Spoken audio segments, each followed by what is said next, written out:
What if the arrogant billionaire who mocked a pregnant woman in a hospital lobby discovered she was the only surgeon in Nigeria skilled enough to save his dying heart? And what if that woman was the wife he had betrayed, divorced, and left broken years ago when she was pregnant with his child? This is Elmerum Stories, where African folktales meet real-life lessons that will change how you see the world. If you're new here, hit that subscribe button right now and help us reach 1,000 subscribers. Your support keeps these stories alive. Now, let's begin. The air conditioning hummed softly in the marble-floored lobby of Eco Prime Medical Center, one of Lagos Island's most exclusive private hospitals. Outside, the late afternoon sun blazed over Victoria Island, casting golden light through the floor-to-ceiling windows. Inside, wealthy patients and their families moved through the pristine corridors with the quiet confidence that money could buy the best medical care in West Africa. Kunle Adekunle arrived in his usual fashion, loud, impatient, and convinced the world should bend to his schedule. His driver had barely stopped the Range Rover Sport before Kunle was out, barking orders into his phone. He was 42 years old, broad-shouldered, and dressed in a custom-fitted navy blue agbada that whispered wealth with every step. His Patek Philippe watch caught the light as he gestured impatiently at the reception desk. "I don't have time for this nonsense," he snapped at the young nurse behind the counter. "I'm here to see the head of cardiology." Now, the nurse, a soft-spoken woman in her 20s, tried to maintain her composure. "Sir, Dr. Adebayo is with a patient right now. If you could just wait a few." "Wait." Kunle's voice rose, drawing attention from everyone in the lobby. "Do you know who I am? I own half the property developments on this island. I don't wait for anyone." A pregnant woman in a modest blue maternity dress stood near the consultation room door, reviewing a patient file. She wore no makeup, and her natural hair was pulled back into a simple bun. Her belly was round and prominent, perhaps 7 months along. She glanced up briefly at the commotion, then returned her attention to the file in her hands. Kunle noticed her standing there and assumed she was just another junior doctor or medical assistant. His irritation found a new target. "You there?" he called out, pointing at her. "Why are you just standing around? Go tell your boss I'm here. Or are you people in this hospital too lazy to do your jobs properly?" The woman looked up slowly. Her eyes were calm, unreadable. She said nothing. Kunle took a step closer, his voice dripping with condescension. "What's wrong with you? Are you deaf? Or maybe pregnancy has affected your brain?" A few people in the lobby gasped softly. One elderly man shook his head in disapproval. Still, the woman remained silent. She simply closed the file, tucked it under her arm, and walked past him toward the consultation wing without a word. Kunle smirked, satisfied that he had put her in her place. He turned back to the nurse. "See? That's how you handle incompetence. Now, get me the doctor." What Kunle didn't know, what he couldn't have known, was that the woman he had just humiliated was Dr. Zainab Adebayo, senior consultant cardiothoracic surgeon. One of only 12 surgeons in Nigeria certified to perform complex open-heart surgeries. The woman whose name appeared on every referral letter sent to Eco Prime from across West Africa. And she was also his ex-wife. 20 minutes later, Kunle sat in a private consultation room, his arrogance beginning to crack. The cardiologist who had examined him earlier that week had been blunt. His heart was failing. A congenital defect that had gone undetected for years was now life-threatening. Without surgery within the next 2 weeks, he would die. The door opened. Kunle looked up, expecting to see an older male surgeon, someone with gray hair and decades of experience. Someone who would treat him with the respect his money commanded. Instead, the pregnant woman from the lobby walked in. She was followed by a younger doctor carrying a tablet, but it was clear who was in charge. She moved with quiet authority, her white coat crisp and spotless, a stethoscope draped around her neck. Her ID badge read, Dr. Zainab Adebayo, MBBS, Flax, FRCS, cardiothoracic surgery. Kunle's face went pale. For a long moment, neither of them spoke. The younger doctor glanced between them, sensing the tension but unsure of its source. Zainab sat down across from Kunle, her expression neutral and professional. She opened his file, scanned the notes, then looked up at him with the same calm eyes that had watched him humiliate her in the lobby. "Mr. Adekunle," she said quietly, "I'm Dr. Adebayo. I'll be performing your surgery." Kunle's mouth opened, but no sound came out. His hands gripped the armrests of his chair. Sweat began to bead on his forehead despite the cool air conditioning. You? His voice was barely a whisper. Zainab. She didn't flinch at the sound of her name from his lips. Dr. Adebayo, she corrected gently. In this hospital, we keep things professional. Kunle's mind was racing. This couldn't be happening. The last time he had seen Zainab was 8 years ago, when he had served her divorce papers while she was still a struggling medical resident at University College Hospital in Ibadan. She had been thin, exhausted, and vulnerable. He had been cruel. Now, she sat before him, composed, successful, and very much pregnant. And his life was in her hands. I didn't know you were. He stammered, his arrogance completely gone. A surgeon? Zainab finished for him. Yes, I am. And according to your test results, you need surgery urgently.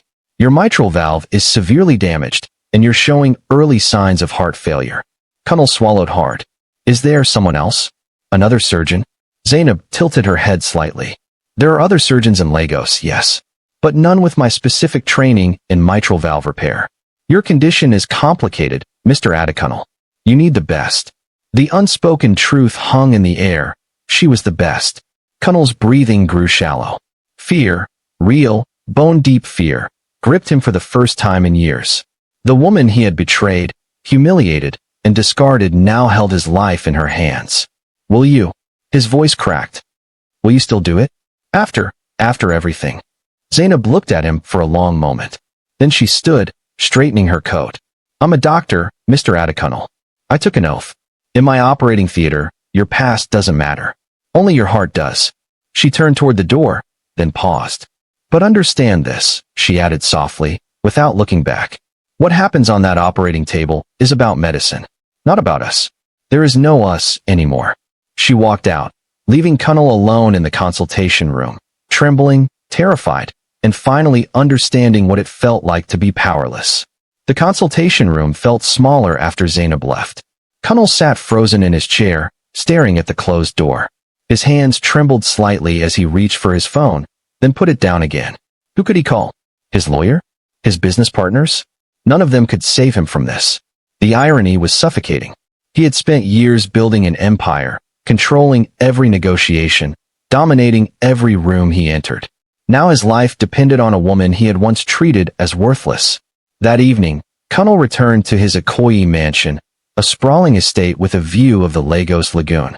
His second wife, Bimp, was in the living room scrolling through her phone. She was 31, beautiful, and the daughter of a prominent politician. She looked up briefly when he entered. How was the hospital? She asked without much interest. Fine, Kunle muttered, heading straight for the bar. Bimp watched him pour a double whiskey with shaking hands. You don't look fine. He didn't respond. How could he explain? How could he tell her that the ghost of his past had materialized, not as a broken victim, but as the one person who now controlled whether he lived or died? Meanwhile, at Zainab's modest but elegant apartment in Lekki Phase 1, she sat on her balcony overlooking the evening traffic. Her fiancé, Dr. Tunde Okere, had just arrived from his shift at the neurosurgery department. He found her there, one hand resting on her pregnant belly, her eyes distant.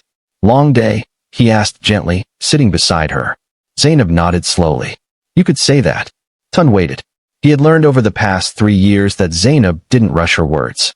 She carried depths that required patience to understand. My next surgery patient, she finally said. It's Kunle. Tunde's expression shifted immediately. He knew the name. He knew the story. Zainab had shared it with him during one of their earliest conversations, not seeking pity, but offering honesty about the scars she carried. The ex-husband? Tunde's voice was careful. Yes. Zainab's hand moved in slow circles over her belly. He didn't recognize me at first. He actually insulted me in the lobby, called me lazy, mocked my pregnancy. Tunde's jaw tightened, but he said nothing. Then he was brought to my consultation room. Zainab continued. You should have seen his face when he realized who I was. Are you going to do the surgery? Tunde asked. Of course. Zainab's voice was firm. I'm not him. I don't abandon people when they're vulnerable. The weight of that statement settled between them. Tunde reached over and took her hand. You're stronger than anyone I know. What Tunde didn't know, what Zainab had never fully told anyone except her therapist, was how close Kunle's betrayal had come to destroying her completely. 8 years ago, Zainab had been a second-year resident at UCH Abadan. The hours were brutal, 36-hour shifts, constant examinations, senior doctors who showed no mercy.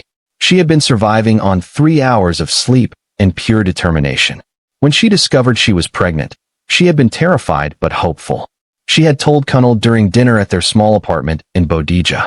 She had expected surprise, maybe concern about timing, but ultimately support. Instead, Kunle had stared at her with cold eyes. "I can't do this," he had said simply. "Can't do what?" Zainab had whispered. "This life. This struggle. I'm building something, Zainab. I need a wife who can support that. Not someone who's always at the hospital, always exhausted, always." He had gestured at her dismissively. "I met someone else. Someone who understands what I need." The divorce papers arrived 2 weeks later. Zainab had been 12 weeks pregnant. The stress, combined with her grueling residency schedule, led to a miscarriage at 15 weeks. She had been alone in her apartment when it happened, bleeding, terrified, calling an ambulance herself because she had no one else. Kunle never called to check on her. Not once. For months afterward, Zainab had moved through her residency like a ghost. She showed up to surgeries, answered questions during rounds, studied until dawn. But inside, she was hollowed out. Her turning point came during a conversation with her late grandmother's voice. Not literally, but in memory. Her grandmother, a traditional Yoruba herbalist from Oshogbo, had once told her, "Omober in me, when a man tries to bury you, use that same soil to plant your garden." So Zainab planted. She threw herself into her training with renewed purpose. She applied for international fellowships.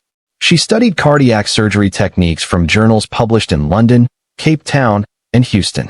She became excellent not to prove anything to Kunle, but to prove something to herself. By the time she completed her fellowship 3 years ago, she was one of the most skilled cardiothoracic surgeons in Nigeria.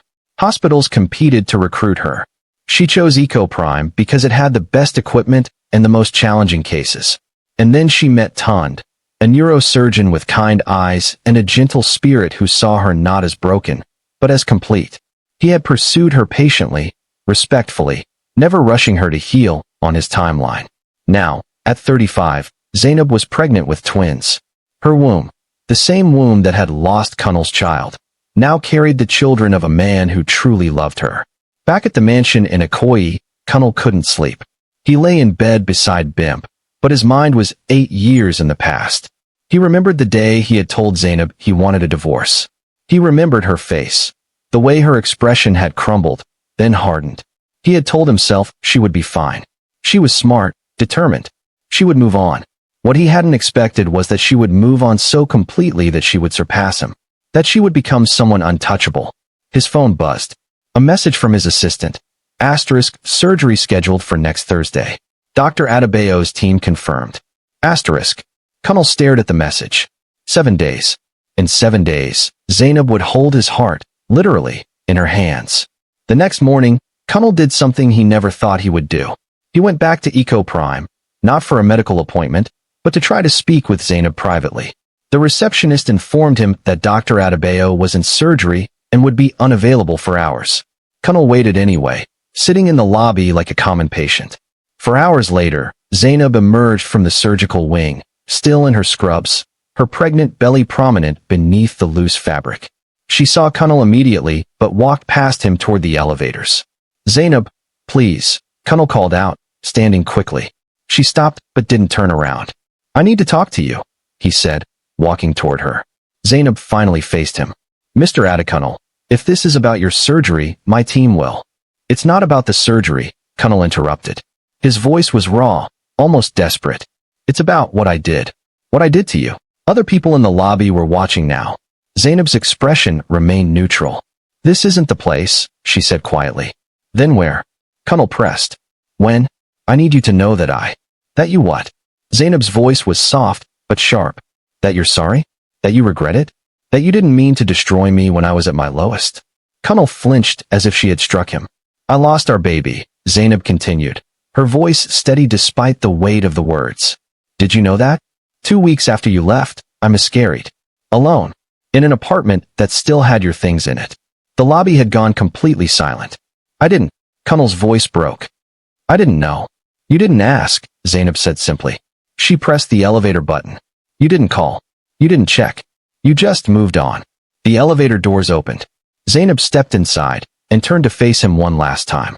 Your surgery is Thursday at 7 a.m., she said. Don't be late. The doors closed, leaving Kunle standing alone in the lobby, watched by strangers, exposed, and finally understanding the full weight of what he had done. The days leading up to the surgery passed like a slow nightmare for Kunle. He tried to focus on work, but every conference call felt meaningless. Every contract he signed felt hollow.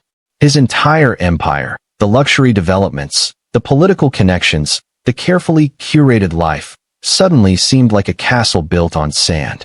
Bimp noticed the change. Her husband, usually so confident and commanding, had become withdrawn and anxious. On Tuesday evening, 2 days before the surgery, she confronted him in his study. Who is she? Bimp asked, standing in the doorway with her arms crossed. Kunle looked up from his laptop. Who is who? The surgeon. This Dr. Adebayo. Bimp's voice was sharp. You've been different since you met her. So I did some research. Found out she's your ex-wife. Kunle said nothing. The one you never talk about, Bimp continued. The one from before you became successful. Before me. It doesn't matter, Kunle said quietly. It clearly does. Bimp stepped into the room. You're terrified of her. I can see it. What did you do to that woman, Kunle? He looked at his second wife, beautiful, privileged, and utterly incapable of understanding what it meant to struggle. Bimp had never missed a meal, never worked a night shift, never been abandoned when she needed someone most. I left her, Kunle admitted. When she was pregnant. When she had nothing. Bimp absorbed this information with surprising calm. And now she's the only one who can save your life. Yes. That's what we call karma, Bimp said coldly. She turned and walked out, leaving Kunle alone with his guilt.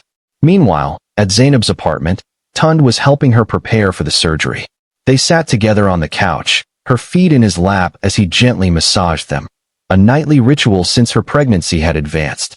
Are you sure you want to do this? Tund asked carefully. No one would blame you if you transferred the case to Dr. Adekunle. Zainab smiled softly. I'm sure. This isn't about revenge, Tund. It's about closure. Closure. For 8 years, I've carried the weight of what he did to me. Every time I doubted myself, every time I felt inadequate, his voice was there in my head, telling me I wasn't enough. Zainab placed her hand over her belly. But when I stand in that operating theater on Thursday, when I hold his life in my hands and choose to save him anyway, that's when I finally prove to myself that I am nothing like him. Tund leaned over and kissed her forehead. You already proved that years ago. Thursday morning arrived with gray skies and the promise of rain. Kunle arrived at Eco Prime at 6:15 a.m., accompanied by Bimp and his younger brother, Femi.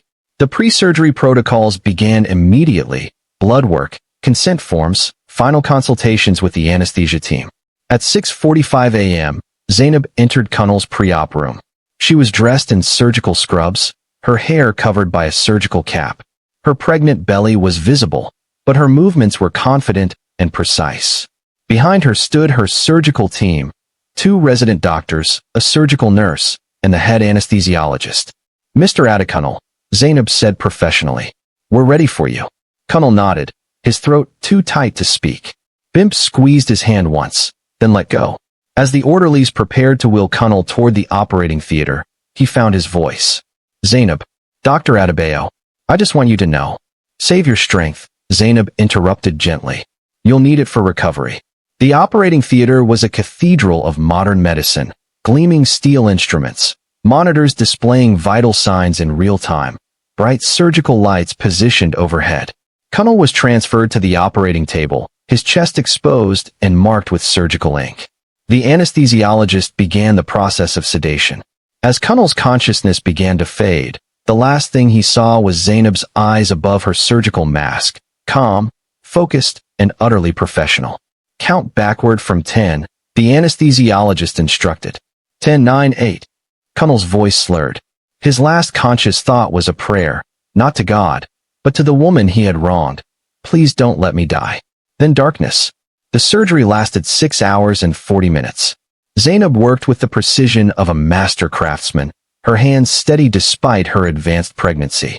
She repaired the damaged mitral valve, cleared the accumulated scar tissue around the heart muscle, and reinforced the weakened arterial walls. Her team watched her work with a mixture of admiration and awe. Even the senior surgical nurse, who had assisted in hundreds of operations, later remarked that she had never seen anyone operate with such controlled intensity. When the final suture was complete and Kunle's heart was beating strong and steady on the monitors, Zainab stepped back from the table. She was exhausted, her back ached, and the twins were kicking insistently. But the surgery had been successful. "Close him up," she instructed the senior resident. "I'll be in recovery when he wakes." In the waiting area, Bimp and Femi stood when they saw Zainab emerge from the surgical wing. "He's stable," Zainab announced. "The surgery went well. He'll be in recovery for the next few hours. Then we'll move him to the cardiac ICU." Bimp exhaled with relief. "Thank you, doctor." Zainab nodded and turned to leave, but Femi called out to her. "Dr. Adebayo, can I speak with you?" "Privately." Zainab paused, then nodded. They walked to a quiet corner of the hallway. Femi was 38, 4 years younger than Kunle. He looked uncomfortable, but determined. "I need you to know something," he began. "Back then, when Kunle left you, I tried to stop him. I told him he was making a terrible mistake." Zainab's expression remained neutral. "He didn't listen," Femi continued. "He was obsessed with becoming rich, with escaping the life we grew up in. Our father died broke, you see, left us with nothing but debt. Kunle swore he would never be poor again, and he became ruthless about it." "That doesn't excuse what he did," Zainab said quietly. "No, it doesn't," Femi agreed. "But I thought you should know. He's been miserable for years. His marriage to Bimp is hollow. His business success feels empty. And when he found out you were his surgeon," Femi shook his head. "I've never seen him so afraid. Not of dying, but of facing you." Zainab absorbed this information in silence. "He doesn't deserve your forgiveness," Femi added.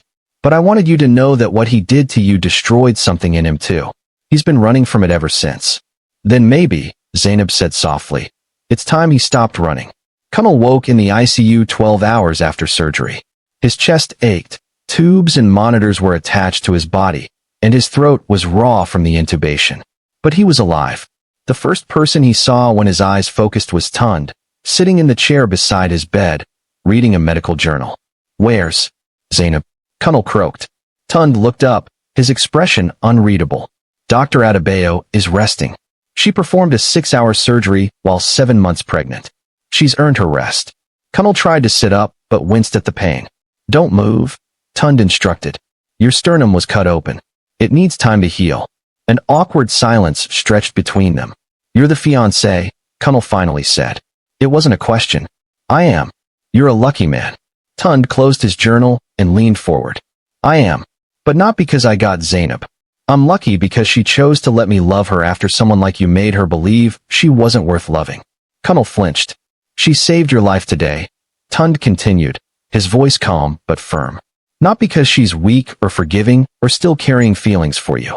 She saved you because she's excellent at what she does, and she has integrity. Those are things you can't buy, Kunle, and they're things you threw away." Before Kunle could respond, Tund stood and walked to the door. He paused before leaving. "She's moved on," Tund said. "Completely. The question is, can you?" 3 days after the surgery, Kunle was recovering well enough to have visitors beyond immediate family. His room had filled with flowers and get-well cards from business associates. Bimp visited dutifully each day, but the distance between them had grown obvious. On the afternoon of the 3rd day, Zainab made her final rounds to check on Kunle's progress. She reviewed his charts, listened to his heart, and checked the surgical incisions. "Everything looks good," she said professionally. "You'll be discharged in another 4 days if your progress continues." "Zainab, please," Kunle said. "Can we talk?" "Really talk?" Zainab hesitated, then pulled up a chair. 5 minutes. Kunle took a breath, wincing slightly at the chest pain. "I need you to know how sorry I am. For everything. For leaving you. For not being there. For..." "Kunle, stop." Zainab's voice was gentle but firm. "Your apology is 8 years too late. Not because I'm angry, but because I've already healed. I don't need your remorse to close that chapter. I closed it myself. But our baby, Zainab interrupted, taught me that I could survive anything. Losing that pregnancy broke me, yes. But it also showed me that I'm stronger than any pain someone else can inflict. Kunle's eyes filled with tears. I ruined everything. No, Zainab said, standing.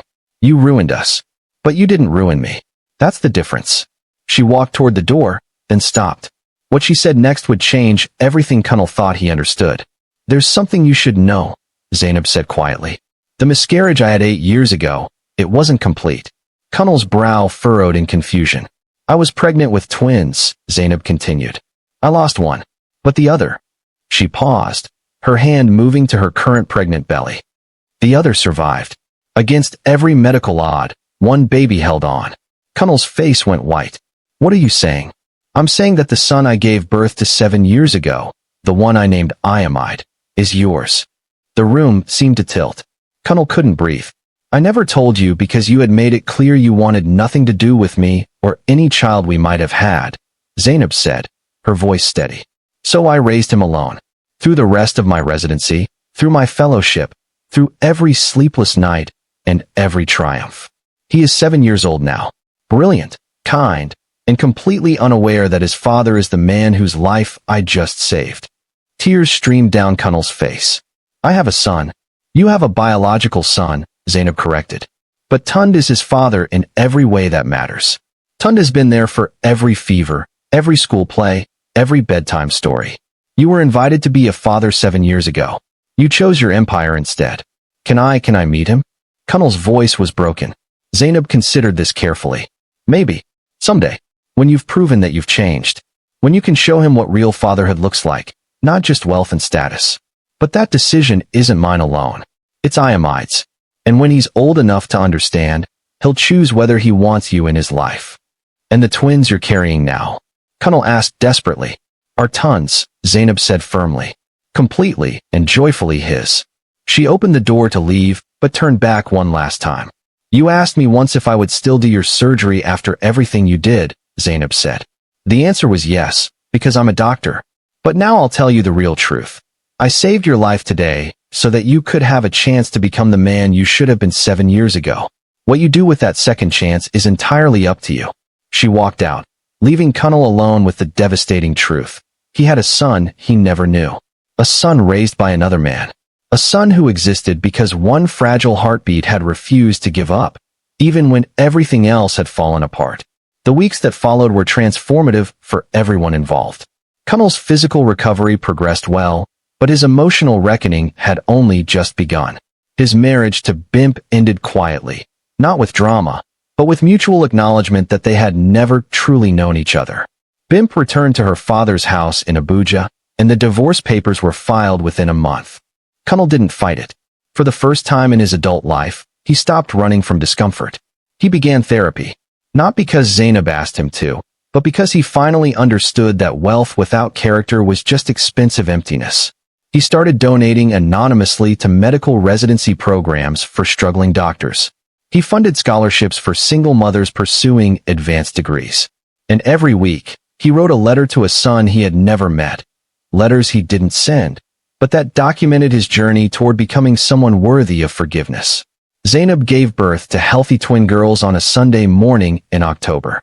Tund was there, holding her hand, whispering prayers of gratitude. When the babies were placed on her chest, warm, crying, perfect, Zainab wept with a joy she had once thought impossible. Her son Iamide, now 7, visited the hospital later that day. He stared in wonder at his baby sisters, asking 1,000 questions about why they were so small and whether they could play football yet. Not yet, Zainab laughed, exhausted but radiant. But someday. Tund watched his blended family with quiet contentment. He had never needed to compete with Kunle's ghost, because he had always known the truth. Love wasn't about erasing someone's past. It was about building a future worth believing in. As for Kunle, he never stopped trying to earn his second chance. A year after the surgery, Zainab invited him to meet Iamide, not as a father, but as a friend. They met at a park in Victoria Island. Kunle brought a football and nothing else. Iamide was cautious at first, but children have a way of seeing through pretense. Over time, as Kunle showed up consistently, not with expensive gifts, but with presence and patience, a fragile relationship began to form. It would take years, maybe a lifetime. But Kunle had finally learned that some things couldn't be bought or rushed. They had to be earned through showing up, day after day, with humility and love. Zainab watched from a distance as Kunle played football with Ayamide, Tun standing beside her with the twins asleep in their stroller. She felt no bitterness, no triumph, just peace. She had walked through fire and emerged not hardened, but refined. She had lost a pregnancy and gained a son. She had been abandoned and found love. She had held the heart of a man who broke hers, and chosen to heal it anyway. Because in the end, the greatest revenge isn't destruction. It's living so fully, so joyfully, so completely that the person who tried to break you becomes irrelevant to your happiness. Love isn't about who hurt you. It's about who healed you. Zainab's story teaches us that true strength isn't found in revenge, but in rising above the pain others cause. When someone tries to bury you, let your suffering become the soil for your growth. Forgiveness doesn't mean forgetting. It means refusing to let bitterness steal your future. Some people enter our lives to break us. Others enter to prove we're unbreakable. Choose healing. Choose growth. Choose yourself. And when life gives you a second chance, use it to become who you were always meant to be. Like, subscribe, share, and comment the lesson you learned.